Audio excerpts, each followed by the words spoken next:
जय हिंद दोस्तों। आज हम लोग 2014 के PYQ को करेंगे और उससे पहले आज का विचार है कि focus on you until the focus is on you. तो बड़ा ही शानदार और प्यारा ये है, ये कथन है। तो इसका महत्व तो और इसके बारे में कुछ बोलना ज़्यादा सही रहेगा भी नहीं। ये तो अब सब हम सब समझ ही रहे होंगे इसके बारे में। चलिए आगे देखते हैं। आज का पहला प्रश्न है कि रेडक्लिफ समिति की किस लिए नियुक्त की गई थी। ये तो बिल्कुल सिंपल सा प्रश्न है कि भारत और पाकिस्तान के बीच के जो सीमा का निर्धारण करना था उसी के लिए उसको नियुक्त किया गया था।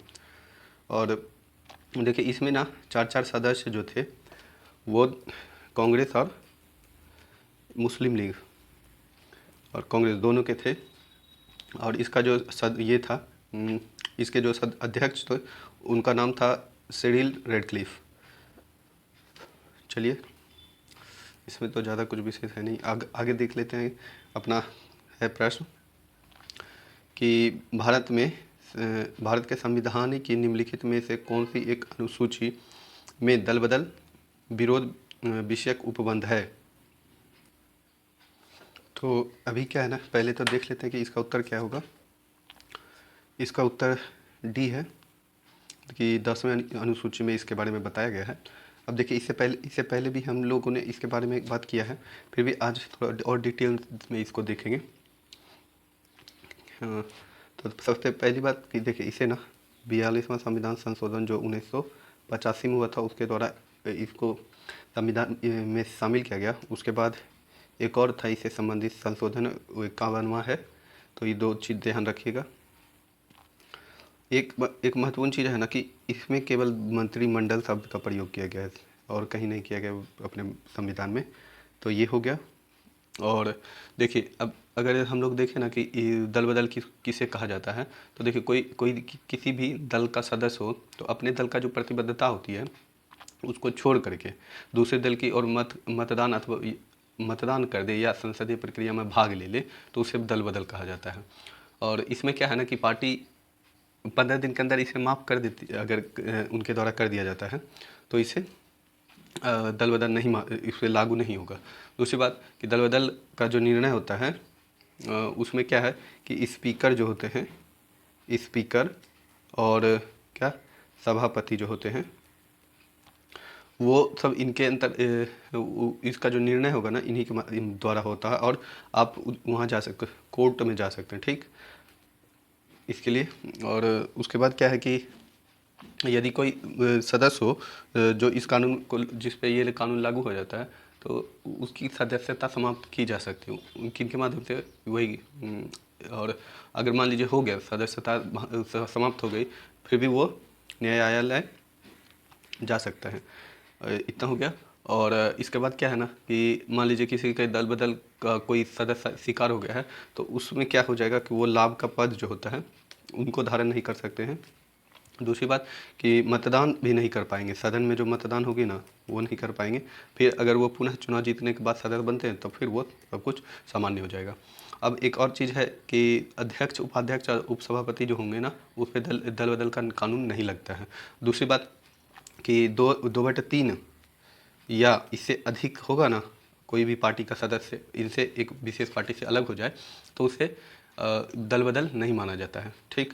और जो मनोनीत सदस्य होंगे, मनोनीत सदस्य होते हैं ना, वो अगर 6 माह के अंदर किसी पार्टी को ज्वाइन कर लेता है तो भी इसे दल बदल नहीं माना जाएगा। फिर क्या है, एक और सदस्य होता है निर्दलीय। निर्दलीय होते हैं तो उनके साथ क्या है कि वो अगर किसी पार्टी को ज्वाइन कर लेते हैं ना तो उनको दल बदल माना जाएगा। अब मान लीजिए पार्टी ज्वाइन नहीं कर सकते पर उसमें क्या है ना कि वो किसी को समर्थन दे के मंत्री भी बन सकते हैं। तो ये इतना अपना ध्यान रखने वाली इससे संबंधित जो बातें थे हम लोगों ने देख लिया। चलिए आगे देखते हैं। क्या है कि अच्छा ये बाकी कौन कौन सी अनुसूची में क्या है ना उसको भी एक बार देख लेते हैं। देखिए 8वीं अनुसूची जो है उसमें भाषाओं के बारे में बताया गया, 22 भाषा के बारे में बताया गया है। फिर 5वीं अनुसूची SC ST के से संबंधित है। SC ST के जो मतलब ST के जो वो है ना, अनुसूचित क्षेत्र और अनुसूचित जनजातियों के प्रशासन और उनके नियंत्रण के बारे में है।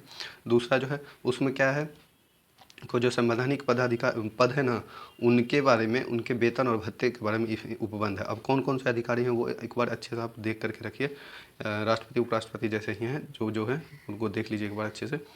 और इसके बाद है कि भारत के उच्चतम न्यायालय के न्यायाधीश की संख्या में वृद्धि करने की शक्ति किस में निहित है, तो ये संसद के पास है।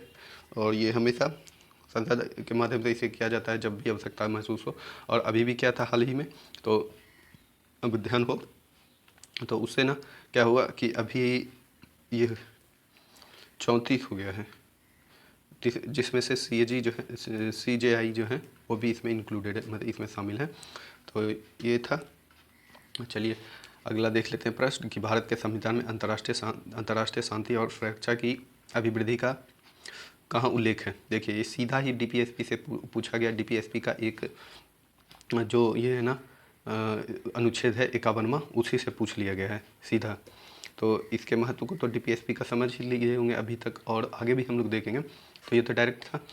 तो 51वां जो है उसमें बताया गया है। और आप एक चीज़ कीजिए, हम लोगों ने इसके बारे में भी किया है बात कि इसमें जो 3 तरह के मूल्य हैं शामिल DPSP में, जैसे समाजवादी हैं और गांधीवादी और ये उदारवादी। तो आप बताइए कि जो अंतर्राष्ट्रीय शांति और ये सुरक्षा है, सुरक्षा की अभिवृद्धि कौन से मूल्य हैं। अगला प्रश्न देखते हैं कि निम्नलिखित तत्वों पर विचार कीजिए। क्या है कि राष्ट्रपति भारत सरकार का कार्य अधिक सुविधापूर्वक किए जाने के लिए और मंत्रियों के उक्त कार्य के आवंटन के लिए नियम बनाएंगे। चलिए सही है। दूसरा, भारत सरकार की समस्त कार्यपालक कार्रवाइयाँ प्रधानमंत्री के नाम से की हुई कही जाएगी। देखिए इससे पहले हम लोग पिछला जो वर्ष का देख रहे थे ना, तो उस दौरान भी हमने देखा था कि कैसे शब्दों को बदल दिया जाता है। यहाँ भी शब्द को बदला गया है, राष्ट्रपति की जगह प्रधानमंत्री को कर दिया गया था। वहाँ क्या था, हेड ऑफ स्टेट और हेड ऑफ जो गवर्नमेंट होता है उसके बीच जो है ना स्वैप किया गया था, इसके जगह पे इसको ऐसे ध्यान रखिए कि हमेशा किया जाता है UPSC के द्वारा। तो अगर ये सब चीज़ें हम लोग धीरे धीरे PYQ वगैरह कर करके ना इन्हीं सब चीज़ों को ध्यान में रखते हैं कि, और इससे क्या होगा कि जब हम किसी भी प्रश्न को पढ़ेंगे ना, तब उसमें कहाँ गलतियाँ हो सकती है, ये सब चीज़ें अगर याद नहीं भी हो तो वैसे तो इन सब चीज़ों को ध्यान में रखेंगे ही। और जहाँ नहीं होता है तो एक एलिमिनेशन, जैसे कि 50-50 और ये होता है ना कि फंसे हुए हैं, तब इन सब चीज़ों का उपयोग करते हैं। तो इसका उत्तर ए होगा, केवल एक ही। तो चलिए ये इतना सही है। अगला देखते हैं कि भारत में अविश्वास प्रस्ताव के विषय में निम्नलिखित कथनों पर विचार कीजिए। पहला कथन क्या है, भारत के संविधान में किसी अविश्वास प्रस्ताव का उल्लेख नहीं है। सही है। अविश्वास प्रस्ताव केवल लोकसभा में ही पुनः स्थापित किया जा सकता है, ये भी सही है।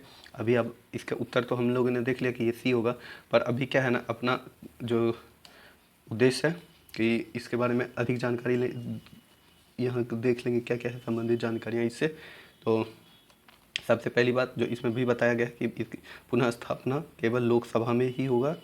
और क्या एक और विशेष बात है, कारण जो है ना बताने की आवश्यकता नहीं होती। अगर कोई सदस्य लाता है तो इसमें ये बताना आवश्यक नहीं होगा। ये हो गया।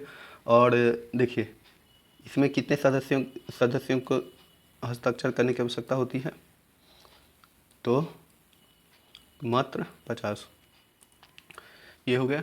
और देखिए इससे अब पहला जो बताया गया ना कि भारत के संविधान में किसी अविश्वास प्रस्ताव का कोई उल्लेख नहीं है, तो ये सही है, इसलिए कि अपना जो लोकसभा का कार्य संचालन नियम है ना, वो जो उसी में कुछ कुछ नियम बनाए गए हैं उनके संचालन का। तो ये उसी का जो नियम संख्या 198 में है, उसमें ही इसी को बताया गया है। और एक चीज़ और फैक्ट ध्यान में रख सकते हैं कि इंदिरा गांधी जब प्रधानमंत्री थी तो उनके कार्यकाल में सबसे अधिक बार अविश्वास प्रस्ताव लाया गया था, 15 बार। चलिए ये इतना ठीक है। और आगे देखते हैं कि निम्नलिखित में से कौन सी एक सबसे बड़ी संसदीय समिति है। तो देखिए लोक लेखा समिति के बारे में हम लोगों ने पढ़ा ही था उस दिन, और सरकारी ये प्रकलन समिति है, और एक सरकारी उपक्रम समिति है, फिर याचिका समिति। तो जितनी भी समितियां हैं ना, अस्थायी और अस्थायी, वो सब चीज़ों सबको ही हम लोगों को ध्यान में रखना है। अभी आप कमेंट में बताइए कि ये प्रकलन समिति जो है वो अस्थायी है या अस्थायी। अब देखिए इसके बारे में हम लोग देख लेते हैं। क्या एक तो सही है कि सबसे बड़ी है, बड़ी इसलिए है कि इसमें 30 सदस्य होते हैं, और एक और विशेषता है कि इसमें 30 सदस्य तो होंगे ही, 30 सदस्य होंगे, और वो भी केवल लोकसभा से ही होंगे। ठीक, तो और ये इससे क्या है कि क्या 1956 में, हाँ 1950 में इसे 25 सदस्य का था, और बाद में इसे 56 में जो है ना 30 कर दिया गया था। बाकी तो देखिए इसमें 22 सदस्य होते हैं, और यहाँ 25 सदस्य होते हैं। इसमें लोकसभा राज्यसभा दोनों ही जगह से होते हैं, 15 और प्लस 7 क्या, यहाँ भी वही है।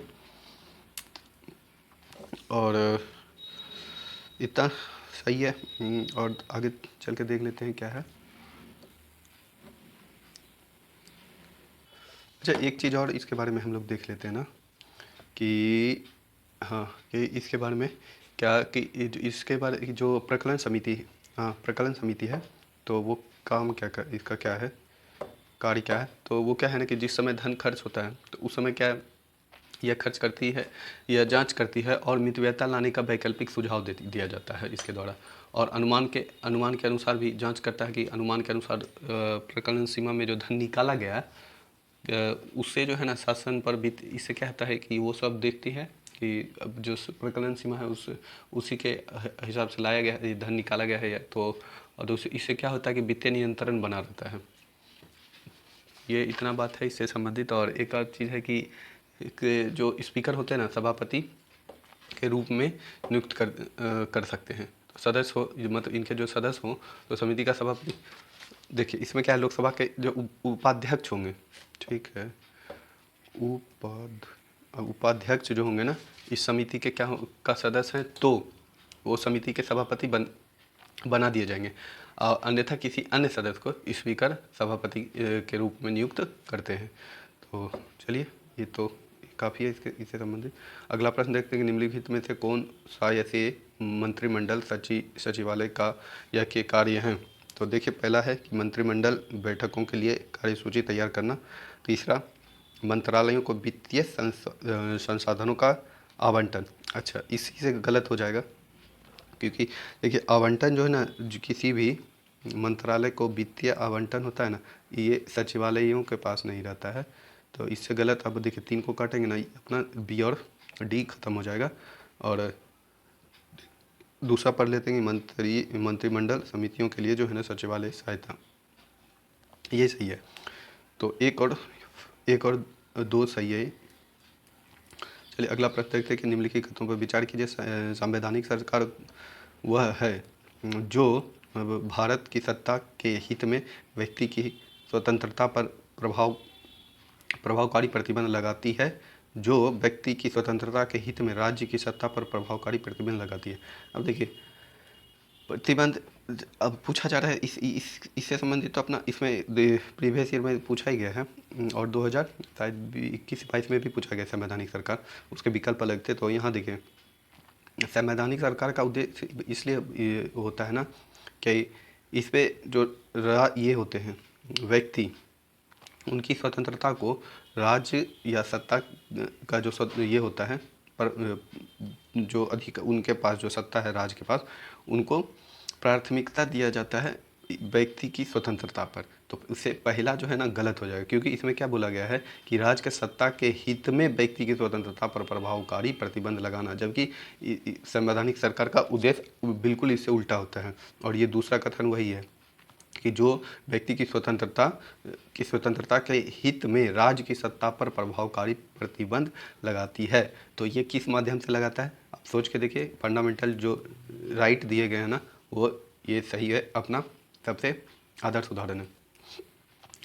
चलिए इसका तो अपना देखिए बी होगा। और इसके बाद अंतिम शायद आज का है कि निम्नलिखित में से कौन सी किसी राज्य के राज्यपाल को दी गई विवेकाधीन शक्ति है।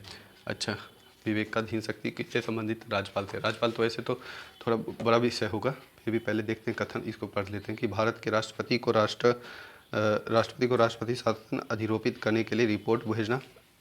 अच्छा, दूसरा क्या है कि अच्छा चौथा पढ़ेंगे, राज्य सरकार के कार्य संचालन के लिए नियम बनाना। चलिए, फिर है तीसरा कि दूसरा मंत्रियों की नियुक्ति करना, और तीसरा है कि राज्य विधानमंडल द्वारा पारित कतिपय विधेयकों को भारत के राष्ट्रपति के विचार के लिए आरक्षित रखना। तो इसमें से जो 1 और 3 है ना, केवल वही सही है। चौथा तो वैसे भी बेतुका सा लगता है कि राज्य सरकार का कार्य संचालन के लिए नियम बनाना। राज्य सरकार का कार्य संचालन का नियम इनके द्वारा नहीं बनाया जाता है। तो 4 देखिए काटते हैं तो हम लोग को ए और बी प्राप्त होगा। तो बी में ये सही, तीसरा जो है ना वो सही है, और मंत्री की नियुक्ति के बारे में जो बताया गया वो नहीं है इसमें, मतलब विवेकाधीन शक्ति नहीं है। अब देखते हैं हम लोग कि जो अपना ये है राज्यपाल, तो उनके पास विवेकाधीन शक्ति क्या क्या है। देखिए, अपने राष्ट्रपति के पास जो है ना विवेकाधीन शक्ति नहीं है, एक ध्यान रखिएगा। वो अगर कोई विवेकाधीन वो लेते हैं ना, विवेकाधीन शक्ति का अगर वो उपयोग करते, मतलब कोई विवेकाधीन शक्ति नहीं बल्कि जो निर्णय लेते हैं तो वो परंपरा बस जो होता है और या परिस्थिति बस होता है। तो अभी देख लेते हैं। देखिए, इसमें ना सबसे पहला क्या है कि जो 2 अनुच्छेद 200 है ना, उसके तहत विधेयक को आरक्षित कर दिया जाता है, जो इसमें बताया भी गया है। ठीक, ये इसके बाद ये है। ठीक, और उसके बाद है कि 156 मतलब 356 के संदर्भ में केंद्र सरकार को रिपोर्ट भेजना। 356 किससे संबंधित है वो बताइए आप लोग। और इसके बाद है कि किसी सदस्य को बहुमत प्राप्त ना होने पर, ठीक, मुख्यमंत्री की नियुक्ति करना। और एक और है अनुच्छेद 167 के तहत है ना कि प्रशासन और वैधानिक कार्य के संदर्भ में मुख्यमंत्री से सूचना प्राप्त करना। किस में है तो ये ध्यान रखिएगा, 167 में है। और फिर क्या है कि विधानमंडल द्वारा पास किए गए विधेयक को पुनर्विचार के लिए भेजना। तो ये सब चीज़ें जो हैं वो इनका विवेकाधिकार शक्ति में आता है। और बाकी देखिए, एक और है कि असम, मेघालय, त्रिपुरा जो छठी अनुसूची का है कि राज्य द्वारा खनिज उत्खनन की रॉयल्टी के रूप में जनजातीय या जिला परिषद को देय राशि का निर्धारण करने की शक्ति इनके पास है। तो ये सब चीज़ें ध्यान रखिए। और आज के लिए हाँ, ये इसका जो उत्तर होगा ये बी होगा। और आज के लिए इतना काफ़ी है। धन्यवाद, आभार, और अनुरोध है कि थोड़ा लाइक वाइक किया कीजिए और शेयर भी कर दीजिए अगर ज़्यादा सही लग रहा हो तो। चलिए, आज के लिए धन्यवाद।